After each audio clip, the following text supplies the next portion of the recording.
ದರ್ಶನನ್ನ police ಕಸ್ಟಡಿಗೆ ಕೊಡಲಾಗಿದೆ. ಮತ್ತೊಂದೆಡೆ ಇವತ್ತು ರಾಜ್ಯ ಸಚಿವ ಸಂಪುಟ ಸಭೆಯಲ್ಲೂ ಕೂಡ ದರ್ಶನ್ ಕೇಸ್ನ ಬಗ್ಗೆ ಚರ್ಚೆಯಾಗಿದೆ. ಕ್ಯಾಬಿನೆಟ್ ಸಭೆಯಲ್ಲಿ ಸದ್ದು ಮಾಡಿದೆ ರೇಣುಕಾ ಹತ್ಯೆ ಕೇಸ್.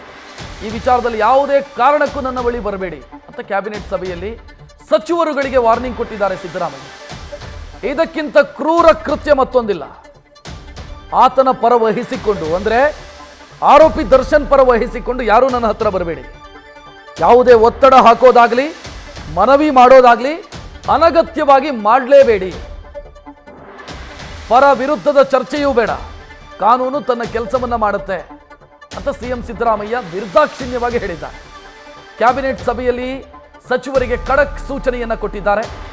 ಅಲ್ಲಿಗೆ ಒಂದು ಕ್ಲಿಯರ್ ಆಯಿತು, ಸಿಎಂ ಹೇಳ್ತಿದ್ದಾರೆ ನನಗೆ ಯಾರು ಒತ್ತಡ ಹಾಕಿಲ್ಲ ಅಂತ, ಬಟ್ ಒತ್ತಡಗಳು ಬಂದಿದೆ ಅನ್ನೋದು ಗೊತ್ತಾಗ್ತಾ ಇದೆ. ಈ ಬಗ್ಗೆ ಹೆಚ್ಚಿನ ಡೀಟೇಲ್ ನೀಡೋದಕ್ಕೆ ನಮ್ಮ ಪ್ರತಿನಿಧಿ ಮಂಜುನಾಥ್ ನೇರ ಸಂಪರ್ಕದಲ್ಲಿ. ಮಂಜುನಾಥ್, ಮೊನ್ನೆ ಸಿಎಂ ನಿನ್ನೆ ಮಾತನಾಡಿದಾಗ ಒಂದು ಮಾತು ಹೇಳಿದ್ರು, ನನಗೆ ಯಾರು ಒತ್ತಡ ಹಾಕಿಲ್ಲ ಅಂತ ಹೇಳಿದ್ರು.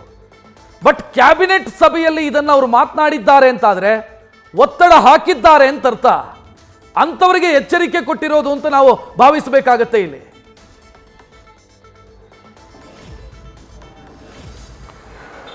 ಖಂಡಿತ ರಕ್ಷತ್, ಏನು ನಟ ದರ್ಶನ್ ಏನು ಚಿತ್ರದುರ್ಗದ ರೇಣುಕಾ ಸ್ವಾಮಿ ಒಂದು ಹತ್ಯೆ ಪ್ರಕರಣದಲ್ಲಿ ಬಂಧನ ಆಗ್ತಾರೆ. ಆ ಸಂದರ್ಭದಲ್ಲೇ ಸಿಎಂ ಸಿದ್ದರಾಮಯ್ಯ ಅವರಿಗೆ ಬಿಜೆಪಿ ಮತ್ತೆ ಕಾಂಗ್ರೆಸ್ನ ಶಾಸಕರಾಗಿರ್ಬೋದು, ಜೊತೆಗೆ ಸಚಿವರುಗಳು ಕೂಡ ಒತ್ತಡ ಏರುವಂತ ಕೆಲಸವನ್ನ ಮಾಡಿದ್ರು. ದರ್ಶನ್ ಆ ರೀತಿಯ ವ್ಯಕ್ತಿ ಅಲ್ಲ, ದರ್ಶನ್ ಆ ರೀತಿ ತಪ್ಪು ಮಾಡೋದಿಲ್ಲ ಅನ್ನೋ ಒಂದು ಮಾತನ್ನ ಹೇಳಿ ಈ ಒಂದು ಪ್ರಕರಣದಿಂದ ಬಚಾವ್ ಮಾಡಲಿಕ್ಕೆ ಒತ್ತಡ ಏರುವಂತ ಕೆಲಸವನ್ನ ಮಾಡಿದ್ದಾರೆ ಅನ್ನೋ ಒಂದು ಸುದ್ದಿ ಹರಿದಾಡ್ತಿತ್ತು. ಆದ್ರೆ ಇದಕ್ಕೆ ಸ್ಪಷ್ಟನೆಯನ್ನ ಕೊಡುವಂತ ಕೆಲಸವನ್ನ ಸಿಎಂ ಸಿದ್ದರಾಮಯ್ಯ ಅವರು ಮಾಡಿದ್ರು.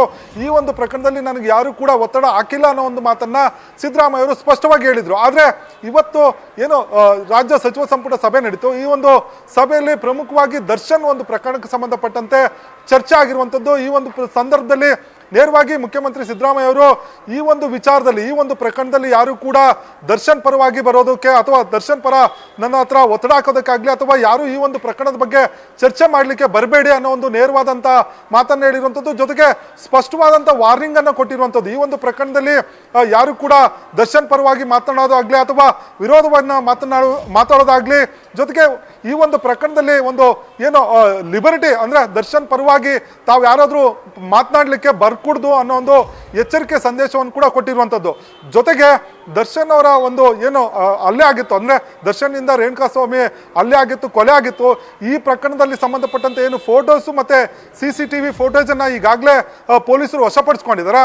ಅವೆಲ್ಲವನ್ನು ಕೂಡ ನಿನ್ನೆ ಸಿಎಂ ಸಿದ್ದರಾಮಯ್ಯ ಅವರಿಗೆ ಬೆಂಗಳೂರು ನಗರ ಪೊಲೀಸ್ ಆಯುಕ್ತರಾಗಿರುವಂತಹ ದಯಾನಂದ್ ಅವರು ತೋರಿಸಿರುವಂತದ್ದು. ಜೊತೆಗೆ ಬ್ರೂಟಲ್ ಆಗಿ ಯಾವ ರೀತಿ ಹತ್ಯೆ ಮಾಡಿದ್ದಾರೆ ಅನ್ನೋ ಒಂದು ವಿಚಾರವನ್ನ ನೇರವಾಗಿ ಸಿಎಂ ಸಿದ್ದರಾಮಯ್ಯ ಅವರಿಗೆ ಸ್ವತಃ ದಯಾನಂದ್ ಅವರು ವಿವರಿಸಿರುವಂತದ್ದು. ಹೀಗಾಗಿ ಈ ಒಂದು ನಾವು ಪೊಲೀಸರನ್ನ ಈ ಕೇಸ್ನಲ್ಲಿ ಅಪ್ರಿಶಿಯೇಟ್ ಮಾಡಬೇಕು ಅಂತ ಅನ್ಸುತ್ತೆ. ಕಾರಣ, ಒಬ್ಬ ಮುಖ್ಯಮಂತ್ರಿಯನ್ನ ಕನ್ವಿನ್ಸ್ ಮಾಡುವಂತ ಕೆಲಸ ಇದೆಯಲ್ಲ, ಅದನ್ನ ಪೊಲೀಸರು ಮಾಡಿದ್ದಾರೆ. ಸಂಪುಟದ ಸಹೋದ್ಯೋಗಿಗಳು ಏನೇ ದಾರಿ ತಪ್ಪಿಸುವಂತ ಪ್ರಯತ್ನವನ್ನ ಮಾಡಿದ್ರು ಕೂಡ ಪೊಲೀಸರು ಕನ್ವಿನ್ಸ್ ಮಾಡಿದ್ದಾರೆ ಸಿಎಂ ಅನ್ನ. ಅಂದ್ರೆ ಈ ರೀತಿ ಬ್ರೂಟಲ್ ಆಗಿ ಹತ್ಯೆ ಆಗಿದೆ ಅಂತ ಕನ್ವಿನ್ಸ್ ಮಾಡುವಂತ ಪ್ರಯತ್ನ ಏನಾಗಿದೆ, ಅದು ನಗರ ಪೊಲೀಸ್ ಆಯುಕ್ತರು, ಬೆಂಗಳೂರು ಪೊಲೀಸ್ ಆಯುಕ್ತರು ಮತ್ತು ಪೊಲೀಸ್ ಮಹಾನಿರ್ದೇಶಕರು ಅವರನ್ನ ಅಪ್ರಿಶಿಯೇಟ್ ಮಾಡಬೇಕು ಅಂತ ಅನ್ಸುತ್ತೆ ಇದರಲ್ಲಿ.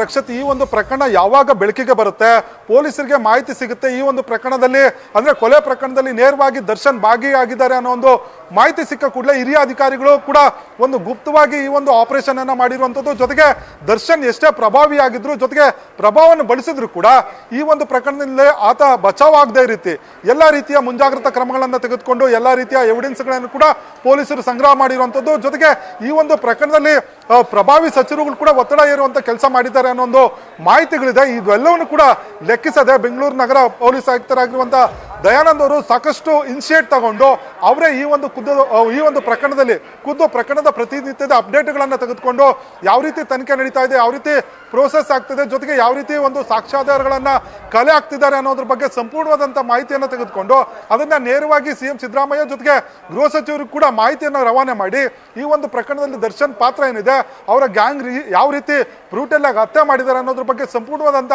ಮಾಹಿತಿಗಳನ್ನು ರವಾನೆ ಮಾಡಿ ಯಾವ ರೀತಿ ಪ್ರೆಷರ್ಗಳು ಬಂದರೂ ಕೂಡ ಅದನ್ನ ಧಿಕ್ಕರಿಸಿ ತಮ್ಮ ಪೊಲೀಸ್ ಕರ್ತವ್ಯವನ್ನ ಮಾಡುವ ಮುಖಾಂತರ ಈ ಒಂದು ಪ್ರಕರಣದಲ್ಲಿ ಸೆಲೆಬ್ರಿಟಿ ಆಗಿದ್ರು, ಪ್ರಭಾವಿ ಆಗಿದ್ರು, ಆತನನ್ನ ಜೈಲು ಸೇರಿಸೋದಕ್ಕೆ ಅಥವಾ ಆತನ ಒಂದು ಶಿಕ್ಷೆಗೊಳಿಸೋದಕ್ಕೆ ಪೊಲೀಸರು ಒಂದು ದಕ್ಷವಾದಂಥ ಒಂದು ನಿರ್ದಿಷ್ಟ ಒಂದು ಕ್ರಮವನ್ನು ತೆಗೆದುಕೊಂಡಿರುವಂಥದ್ದು.